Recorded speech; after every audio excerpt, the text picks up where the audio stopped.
Hello बच्चों, good morning. आज हम लोग नागरिक शास्त्र के पहले चैप्टर के अंतर्गत सत्ता की साझेदारी के विषय में पढ़ेंगे।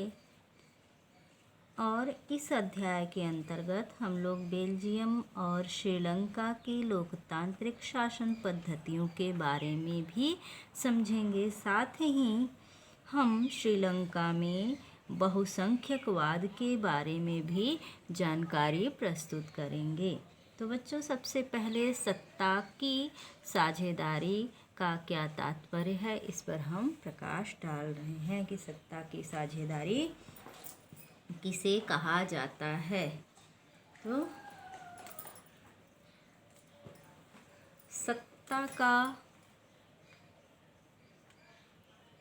सत्ता यानी शासन का ऊर्ध्वाधर विभाजन ही सत्ता की साझेदारी कहते हैं या कहा जाता है।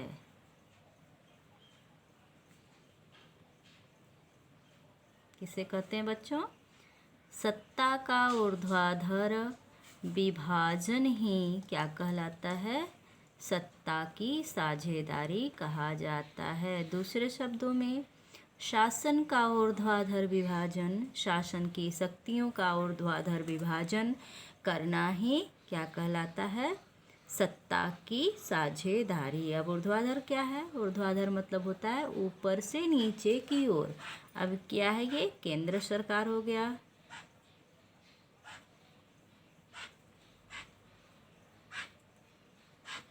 फिर दूसरे नंबर पर आता है ये राज्य सरकार,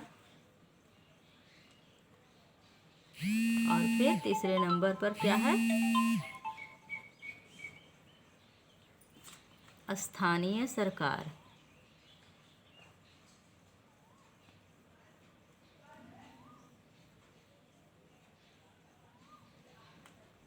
ये 3 प्रकार की सरकारें सभी विश्व में प्रेजेंट टाइम में सभी देश में यही व्यवस्था है।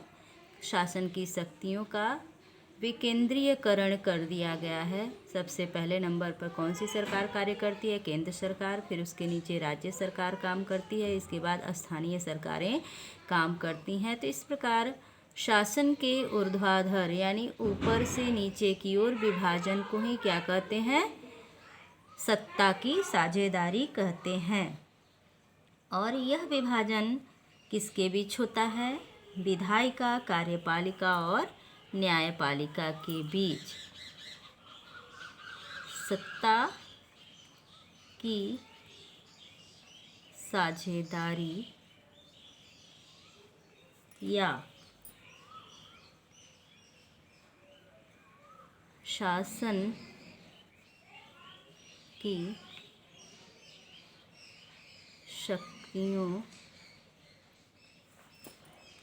का विभाजन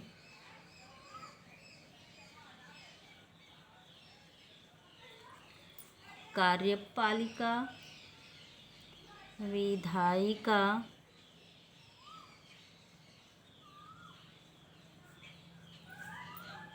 कार्यपालिका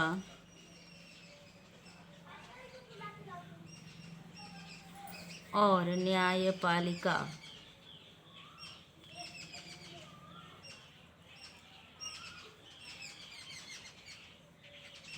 के मध्य होता है।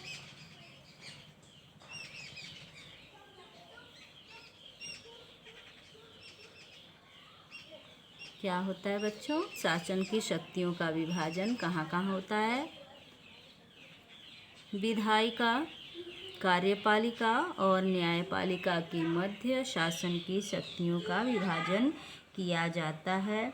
और यह कार्य पूरी समझदारी के साथ किया जाता है। और शासन की शक्तियों को विकेंद्रित कर दिया जाता है। विकेंद्रित मतलब किसी एक व्यक्ति के हाथ में केंद्रित न होकर के शासन की शक्तियाँ विभिन्न संस्थाओं द्वारा संचालित की जाती हैं। शासन संचालित किया जाता है। कौन कौन सी संस्थाएं? विधायिका, कार्यपालिका और न्यायपालिका। यह विभाजन यूं ही नहीं कर दिया गया, बल्कि क्या हुआ, इसको सोच समझ करके तब इसका निर्णय लिया गया। और प्रेजेंट टाइम में लगभग सभी देशों में, विश्व के सभी देशों में इसी प्रकार से शासन की शक्तियों का विभाजन हुआ है और सरकारें कार्य कर रही हैं। जब केंद्र से सत्ता प्राप्त कर राज्य सरकारों और उसके बाद स्थानीय सरकारों को प्रदान कर दी जाती है तो यह सत्ता का विकेंद्रीकरण कहलाता है। अब क्या हो गया, जैसे इस चित्र में देखिए, ये क्या है, आपका केंद्र है।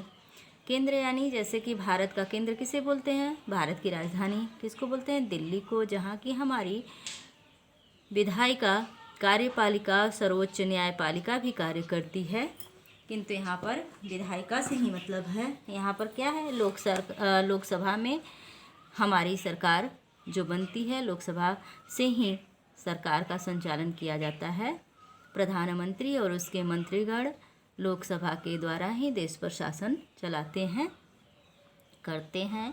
तो बच्चों फिर क्या होता है कि ये अगर केवल केंद्र सरकार जो केंद्र में होता है, विधायिका, अगर वहीं से केवल केंद्र सरकार संचालित शासन होता तो इसे क्या कहते हैं? संघीय शासन कहा जाता है, यानी केवल एक संघ द्वारा शासन किया जा रहा है।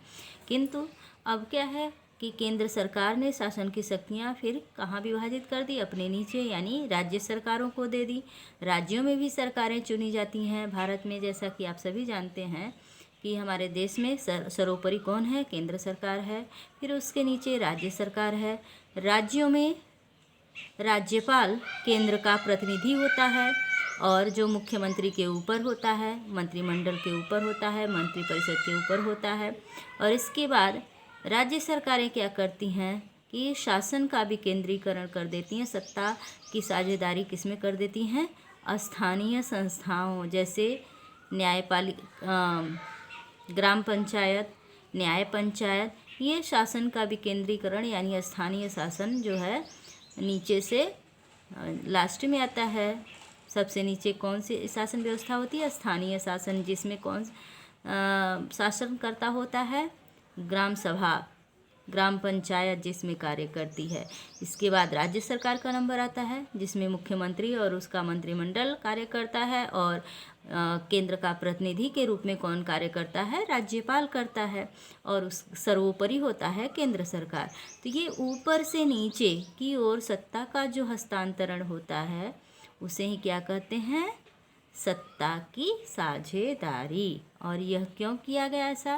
निरंकुश शासन के अंत के लिए किया गया। जब राजतंत्र होता था उसमें क्या होता था? एक राजा के हाथों में शासन की समस्त शक्तियाँ केंद्रित रहती थी और राजा निरंकुश होकर के शासन करता था। वह जनता के किसी भी प्रकार के हस्तक्षेप को बर्दाश्त नहीं करता था।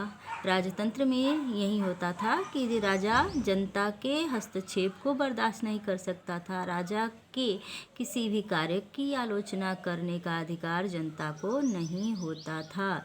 समस्त शक्तियाँ उसके हाथों में केंद्रित थी। लेकिन सत्ता की साझेदारी में क्या होता है कि शासन की शक्तियाँ 3 संस्थाओं में विभाजित कर दी जाती हैं, कार्यपालिका, न्यायपालिका और विधायिका। और कार्यपालिका क्या करती है कि शासन की शक्तियों का विभाजन ऊर्ध्वाधर करती है। सर्वोपरि होता है केंद्र सरकार, उसके पश्चात राज्य सरकार और उसके पश्चात स्थानीय सरकारें मिलकर के शासन चलाने का कार्य करती हैं ताकि समाज का अच्छे से विकास हो, तो देश का विकास अवश्य हो जाएगा। इसीलिए ये सोच समझ करके कदम उठाया गया है। तो जब केंद्र से सत्ता प्राप्त कर राज्य सरकारों और उसके बाद स्थानीय सरकारों को प्रदान कर दी जाती है तो यह सत्ता का विकेंद्रीकरण कहलाता है। और विकेंद्रीकरण के पीछे मूल विचार यह था कि बहुत सी समस्याएं ऐसी हैं जिनका निराकरण क्षेत्रीय स्तर पर बेहतर ढंग से ही हो सकता है। जैसे कि स्थानीय सरकार क्या करेगी, क्षेत्रीय समस्याओं का बेहतर ढंग से निराकरण स्थानीय सरकारें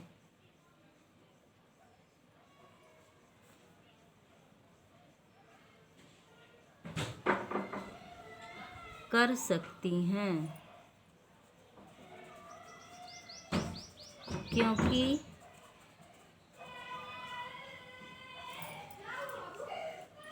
स्थानीय समस्याओं की जानकारी स्थानीय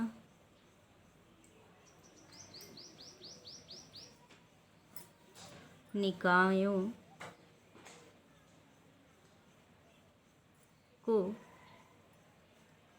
बेहतर ढंग से होती है।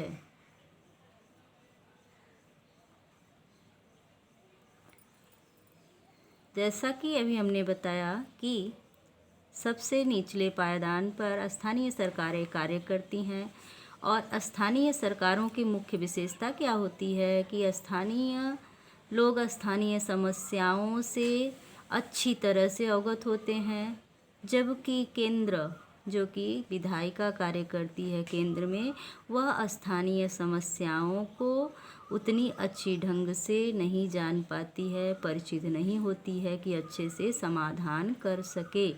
इसलिए स्थानीय समस्याओं के बेहतर समाधान के लिए स्थानीय सरकारें अति आवश्यक होती हैं। इसके पश्चात नंबर आता है राज्य सरकारों का नीचे से। तो राज्य सरकारें क्या करती हैं, क्षेत्रीय समस्याओं का समाधान उतने अच्छे ढंग से कर लेती हैं कि जितने अच्छे ढंग से केंद्र सरकार नहीं कर सकती है। तो इसलिए सत्ता का ऊर्ध्वाधर विभाजन अति आवश्यक है। किसी भी देश के विकास के लिए, किसी भी समाज के विकास के लिए सत्ता का विभाजन अति आवश्यक है। और जहाँ की सरकारें इस प्रकार का कदम नहीं उठाती हैं, वहाँ अक्सर सामाजिक तनाव बना रहता है। समाज में, राजनीति के क्षेत्र में, धार्मिक क्षेत्र में, समाज के विभिन्न पक्षों में आपसी तनाव का माहौल बना रहता है। और जहाँ पर बहुसंख्यक, अल्पसंख्यक भाषा के आधार पर, धर्म के आधार पर, जाति के आधार पर लोग रहते हैं, तो अल्पसंख्यक और बहुसंख्यक में अक्सर तनाव की स्थिति इतनी अधिक बढ़ जाती है कि कभी कभी सांप्रदायिक दंगे भी होते हैं, लोगों की जानें जाती हैं, जान माल की हानि होती है। और इस प्रकार देश की आंतरिक स्थिति कमज़ोर हो जाती है, देश में आंतरिक कलह होने लगता है और अंततः यह गृह युद्ध की स्थिति उत्पन्न कर देती है। तो बच्चों, शासन का ऊर्ध्वाधर विभाजन ही किसी भी देश के विकास के लिए, किसी भी समाज के विकास के लिए अति आवश्यक है। इसी का उदाहरण एक अच्छा और बुरा दोनों ही दृष्टिकोण से दो देशों के रूप में इस चैप्टर में दिया गया है, श्रीलंका का और बेल्जियम का। तो हम बेल्जियम और श्रीलंका के माध्यम से सत्ता की साझेदारी के गुण और दोष दोनों पर प्रकाश डालेंगे। तो सबसे पहले हम बेल्जियम के परिप्रेक्ष्य में सत्ता की साझेदारी पर प्रकाश डाल रहे हैं।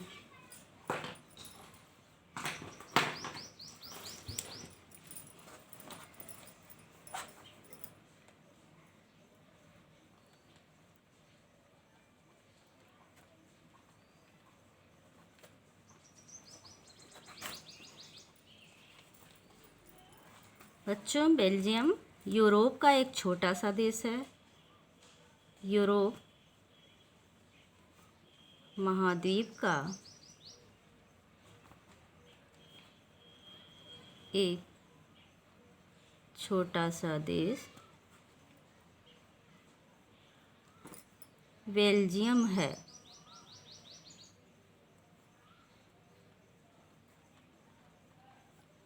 जिसकी आबादी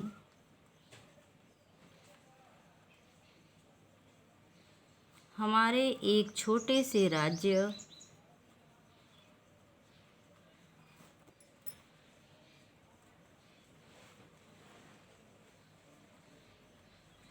हरियाणा से भी कम है।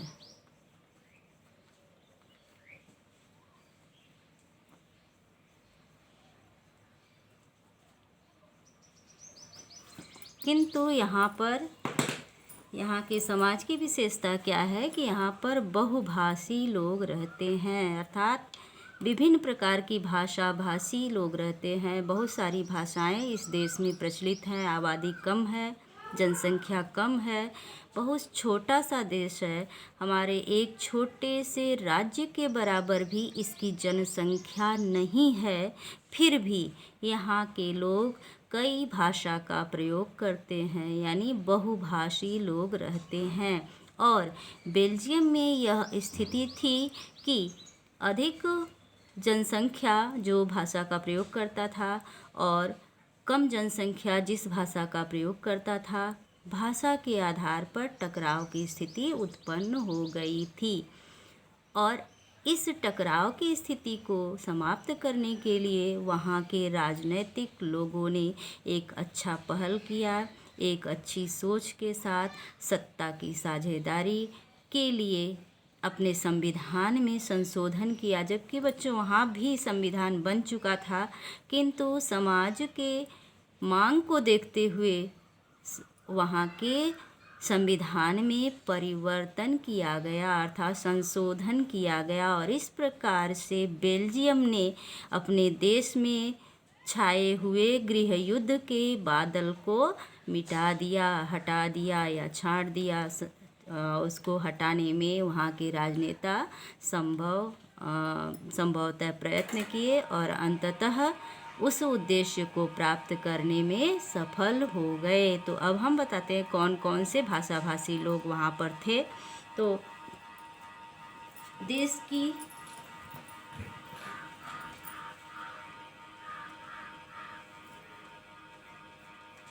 कुल जनसंख्या में 59% लोग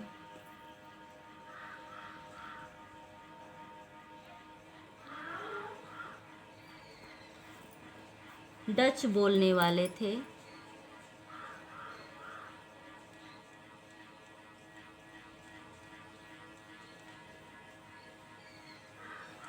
यानी कि वहाँ की मुख्य भाषा क्या थी? डच थी। और ये फ्लेमिश क्षेत्र में रहते थे।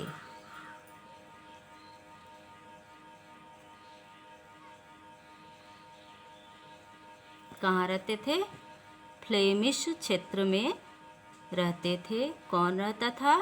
डच भाषा भाषी लोग।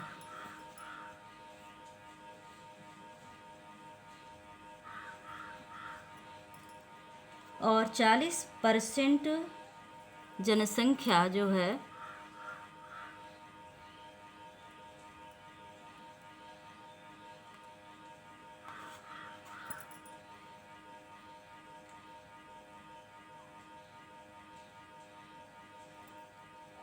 फ्रेंच बोलने वालों की थी।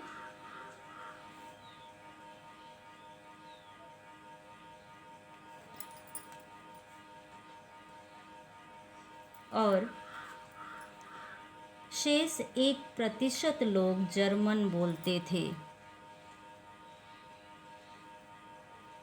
1%।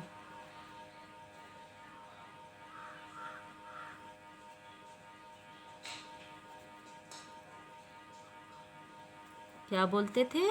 जर्मन भाषा का प्रयोग करते थे।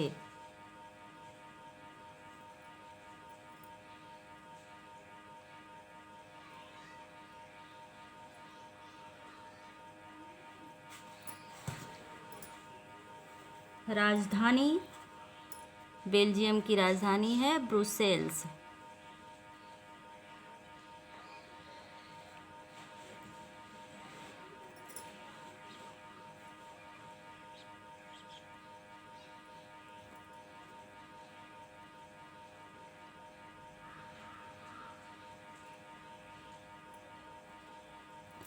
यहाँ 80% लोग फ्रेंच,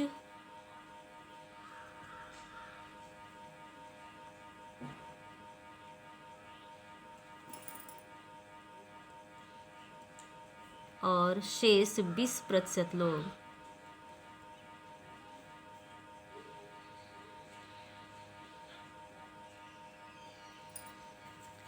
डच भाषा का प्रयोग करते थे।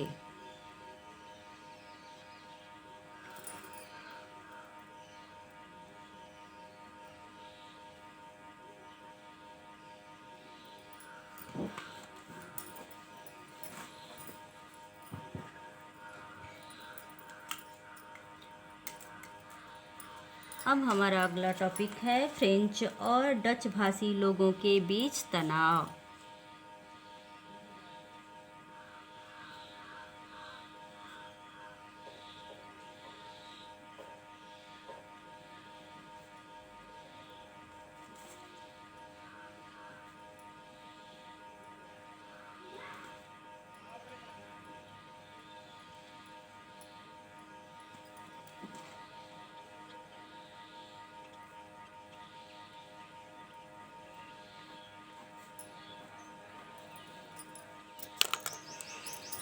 बच्चों, जैसा कि अभी हमने बताया कि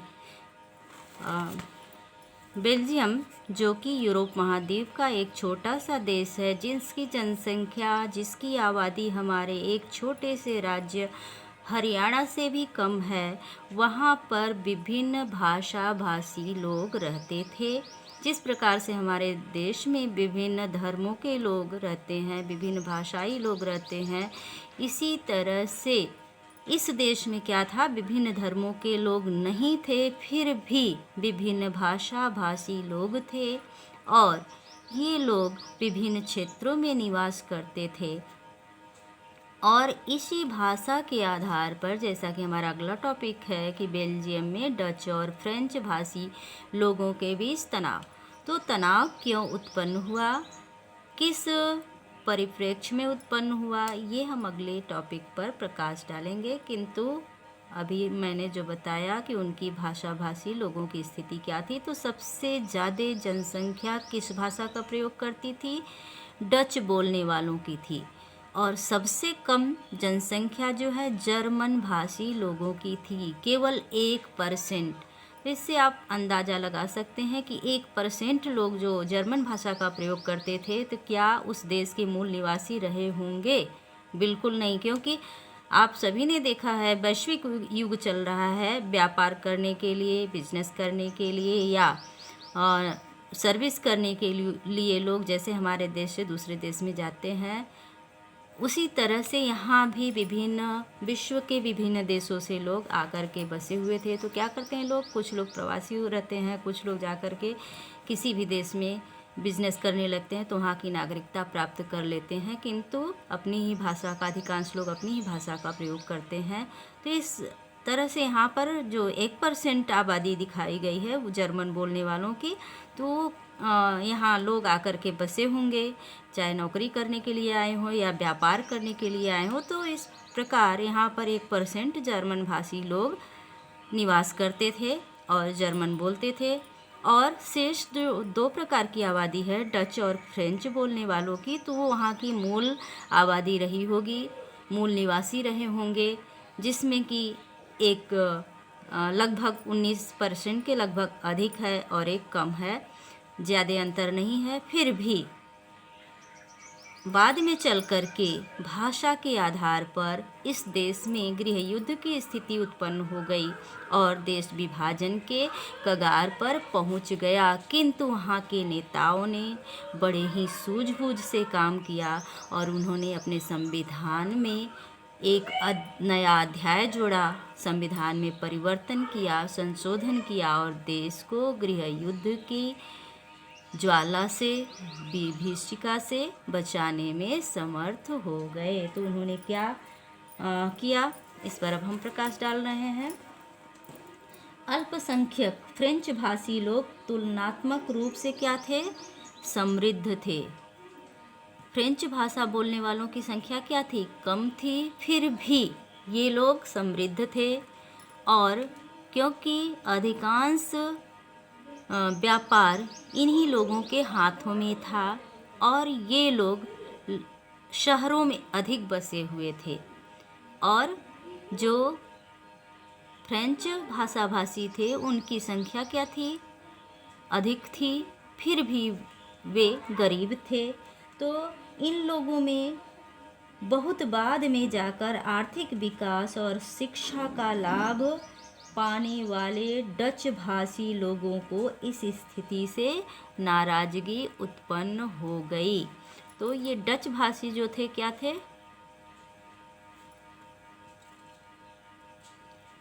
लोग फ्रेंच भाषी लोगों की अपेक्षा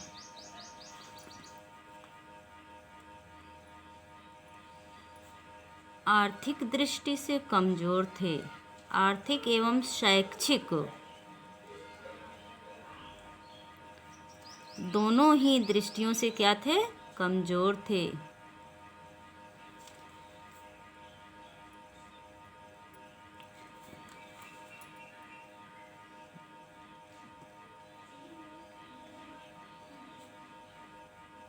और इनमें तब डच भाषी लोगों में हीनता के भाव ग्रसित होने लगे और इस स्थिति से इनमें नाराजगी उत्पन्न हो गई। और 1950-60 के दशक में 1950-60 के दशक में